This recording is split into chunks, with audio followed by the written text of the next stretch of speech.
महिलाएं तीन चीजें ज्यादा इच्छा पर भी नहीं बताती। क्या आपने कभी महसूस किया है कि कई बार एक लड़की कुछ और बोलती है, लेकिन उसके दिल में कुछ और चल रहा होता है। वो कहेगी मैं ठीक हूं, लेकिन उसकी आवाज बता देगी कि अंदर बहुत कुछ टूटा हुआ है। वो कहेगी मुझे फर्क नहीं पड़ता, लेकिन रात को वही बात उसे सोने नहीं देगी। और सबसे अजीब बात, कई पुरुष पूरी जिंदगी महिलाओं को समझने की कोशिश करते रहते हैं, फिर भी आखिर में यही कहते हैं, यार, लड़कियों को समझना नामुमकिन है। लेकिन सच्चाई ये नहीं है। सच्चाई ये है कि महिलाएं खुलकर सब कुछ बोलती नहीं हैं, क्योंकि उनका मन शब्दों से ज्यादा भावनाओं में जीता है। साइकोलॉजी कहती है, महिलाएं अक्सर अपनी असली फीलिंग्स सीधे नहीं बताती, बल्कि बिहेवियर, साइलेंस और छोटे संकेतों से जाहिर करती हैं। यही वजह है, कई बार वो तुमसे घंटों बात करेगी, लेकिन असली बात नहीं बताएगी। कई बार वो तुम्हें इग्नोर करेगी, लेकिन सीक्रेटली चाहती होगी कि तुम उसे नोटिस करो। और कई बार वो तुम्हारे सामने स्ट्रांग बनने की कोशिश करेगी, जबकि अंदर से सिर्फ समझी जाना चाहती होगी। ओशो कहते थे, स्त्री को शब्दों से नहीं, एहसास से समझा जा सकता है। यानी अगर तुम सिर्फ उसकी बातें सुन रहे हो, तो तुम आधा सच जान रहे हो। लेकिन अगर तुम उसकी खामोशी समझने लगे, तो तुम उसके दिल की करीब पहुंचने लगोगे। आज की इस वीडियो में हम बात करेंगे इंडियन विमेन साइकोलॉजी की उन तीन सच्चाइयों की, जो ज्यादातर महिलाएं कभी खुलकर नहीं बोलती। ये बातें सिर्फ रिलेशनशिप नहीं बदलेंगी, बल्कि तुम्हें महिलाओं की इमोशनल दुनिया समझने में मदद करेंगी। तो वीडियो को अंत तक जरूर देखना, क्योंकि आखिरी बात वो है जिसे समझने के बाद शायद तुम कभी किसी महिला को पहले जैसा ना देखो। पहली बात, वो अटेंशन नहीं, इमोशनल इंपॉर्टेंस चाहती हैं। बहुत से पुरुष सोचते हैं कि महिलाएं सिर्फ अटेंशन चाहती हैं, इसलिए वो हर समय मैसेज करते हैं, हर फोटो पर रिएक्ट करते हैं, हर वक्त अवेलेबल रहते हैं। लेकिन यहाँ एक गहरी बात समझो, महिलाएं सिर्फ अटेंशन नहीं चाहती, वो महसूस करना चाहती हैं कि उनकी इमोशनल वैल्यू है। अटेंशन कोई भी दे सकता है, लेकिन इमोशनल इंपॉर्टेंस बहुत कम लोग देते हैं। साइकोलॉजी कहती है, महिलाओं का इमोशनल ब्रेन कनेक्शन को बहुत डीपली महसूस करता है। यही कारण है कि वो छोटी छोटी बातों को भी नोटिस करती हैं। तुमने उसकी बात याद रखी या नहीं, तुम उसकी आंखों का मूड समझ पाए या नहीं, तुमने सिर्फ उसकी खूबसूरती नोटिस की या उसके डर भी समझे। ये सब चीजें उसके दिल पर असर डालती हैं। लेकिन वो खुलकर ये नहीं कहेगी, वो कभी सीधे नहीं बोलेगी, प्लीज मुझे इमोशनली इंपॉर्टेंट फील करवाओ, क्योंकि उसे डर होता है कि कहीं वो नीडी ना लगे। इसलिए वो इनडायरेक्ट तरीके से टेस्ट करती है। कभी अचानक चुप हो जाएगी, कभी छोटी बात पर नाराज दिखेगी, कभी बिना वजह पूछेगी, तुम्हें सच में मेरी परवाह है? अब ज्यादातर पुरुष यहाँ गलती कर देते हैं। उन्हें लगता है लड़की ड्रामा कर रही है, लेकिन कई बार वो ड्रामा नहीं, रीअश्योरेंस चाह रही होती है।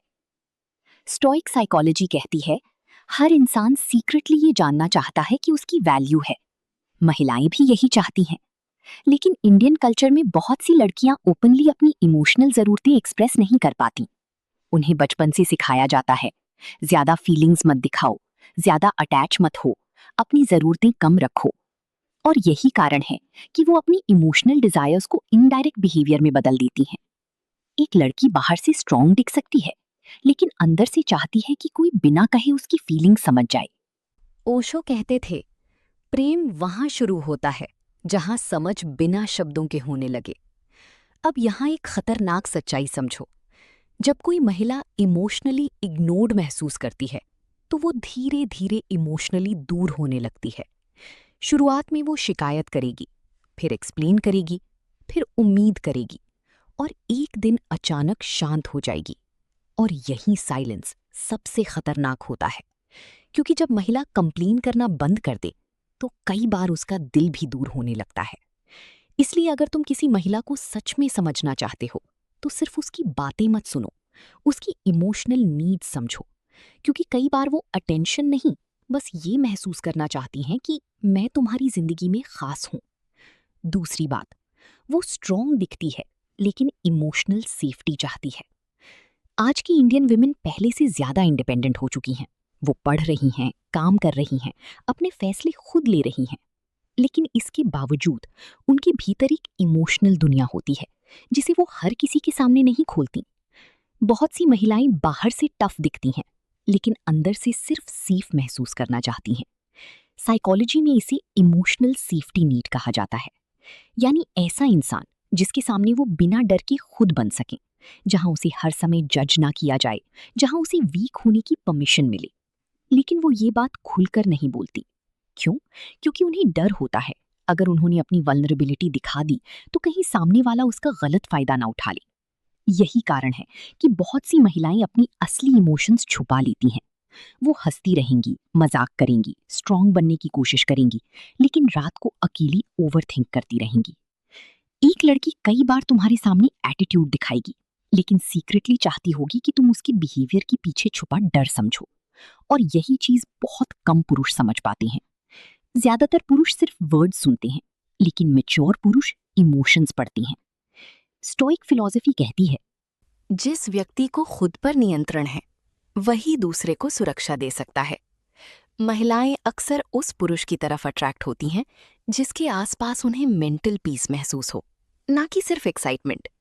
क्योंकि एक्साइटमेंट कुछ समय के लिए अच्छा लगता है, लेकिन इमोशनल सेफ्टी दिल में जगह बनाती है।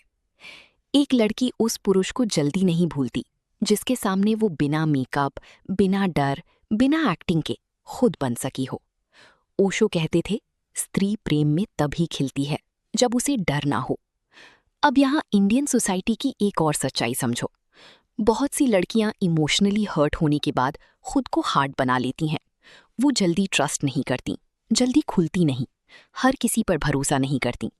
लेकिन अगर वो किसी के सामने धीरे धीरे वल्नरेबल होने लगे तो समझो वो इमोशनली कनेक्ट करने लगी है। क्योंकि महिलाएं फिजिकल अट्रैक्शन से ज्यादा इमोशनल ट्रस्ट से जुड़ती हैं। और यही वजह है कि कई बार एवरेज दिखने वाला पुरुष भी किसी महिला के दिल में खास जगह बना लेता है, क्योंकि उसने उसे सेफ फील करवाया। आज की दुनिया में सुंदर लोग बहुत हैं, लेकिन इमोशनली सेफ लोग बहुत कम हैं। और महिलाएं अक्सर उसी के पास लौटती हैं जहां उन्हें डर नहीं, सुकून मिले। तीसरी बात, वो सिर्फ प्यार नहीं, महसूस किया जाना चाहती हैं। ये शायद महिलाओं की सबसे गहरी इमोशनल ट्रूथ है। महिलाएं सिर्फ रिलेशनशिप नहीं चाहती, वो चाहती हैं कि कोई उन्हें महसूस करे, उनकी आंखों का दर्द समझे, उनकी आवाज का बदलाव नोटिस करे, उनकी मूड के पीछे की वजह समझे। लेकिन वो ये बात कभी सीधे नहीं बोलती, क्योंकि उन्हें लगता है अगर किसी को बार बार बताना पड़ी कि मुझे समझो, तो वो समझ असली नहीं रहती। साइकोलॉजी कहती है, महिलाएं इमोशनल डिटेल्स बहुत डीपली नोटिस करती हैं। तुम्हारा टोन, तुम्हारी एनर्जी, तुम्हारा इंटरेस्ट, सब कुछ। इसीलिए कई बार एक छोटा सा बदलाव भी उनकी दिल पर असर डाल देता है। अगर तुम पहले केयर करती थी और अब सडनली कोल्ड हो गए, तो वो नोटिस कर लेंगी, भले वो कुछ ना बोले। अगर तुम पहले उनकी बातें ध्यान से सुनती थी और अब डिस्ट्रैक्टेड रहने लगे, तो वो महसूस कर लेंगी। क्योंकि महिलाएं शब्दों से ज्यादा बिहेवियर पढ़ती हैं। और यही कारण है कि वो कई बार छोटी चीजों पर हर्ट हो जाती हैं जो पुरुषों को ओवर रिएक्शन लगती हैं। लेकिन उनके लिए वो छोटी चीज नहीं होती, वो उसके पीछे की भावना महसूस कर रही होती हैं। ओशो कहते थे, स्त्री को समझने के लिए लॉजिक नहीं, सेंसिटिविटी चाहिए। अब यहाँ एक दिलचस्प बात समझो। जब कोई महिला किसी पुरुष के साथ इमोशनली कनेक्टेड महसूस करती है, तो वो छोटी चीजों में भी खुशी ढूंढने लगती है। एक सिंपल मैसेज, एक छोटी याद, एक जेन्युइन नजर उसके लिए बहुत मायने रख सकती है। लेकिन जब वो इमोशनली डिस्कनेक्टेड महसूस करती है, तो बड़े गिफ्ट्स भी उसे एम्प्टी लगने लगते हैं। यही कारण है कि कई रिश्ते बाहर से परफेक्ट दिखते हैं, लेकिन अंदर से टूट चुके होते हैं, क्योंकि वहां प्यार था, लेकिन इमोशनल अंडरस्टैंडिंग नहीं थी। एक महिला सबसे ज्यादा उस पुरुष के साथ जुड़ती है जो उसे सिर्फ देखता नहीं, महसूस भी करता है, जो उसकी बातें ही नहीं, उसकी खामोशी भी पढ़ लेता है। स्टोइक विजडम कहती है, डीप कनेक्शन शब्दों से नहीं, अवेयरनेस से बनता है। और शायद यही कारण है कि महिलाएं कई बार उस इंसान को सालों तक नहीं भूलती जिसने उन्हें सच में समझा हो। आखिर में एक बात याद रखना, महिलाएं उतनी कॉम्प्लिकेटेड नहीं हैं जितना दुनिया उन्हें बना देती है। वो भी वही चाहती हैं जो हर इंसान चाहता है, समझा जाना, महसूस किया जाना, सुरक्षित महसूस करना। लेकिन फर्क सिर्फ इतना है, वो अक्सर अपनी फीलिंग्स सीधे शब्दों में नहीं बोलती। उनकी खामोशी, उनका बिहेवियर, उनकी छोटी बातें बहुत कुछ कह रही होती हैं। इसलिए अगर तुम सच में किसी महिला को समझना चाहते हो, तो सिर्फ उसकी शब्द मत सुनो, उसकी इमोशंस पढ़ना सीखो। क्योंकि कई बार वो मैं ठीक हूं कहकर भी टूट रही होती है, वो मुझे फर्क नहीं पड़ता बोलकर भी इंतजार कर रही होती है, और वो कुछ नहीं कहकर भी बहुत कुछ कहना चाहती होती है। और शायद यही इंडियन विमेन साइकोलॉजी की सबसे गहरी सच्चाई है।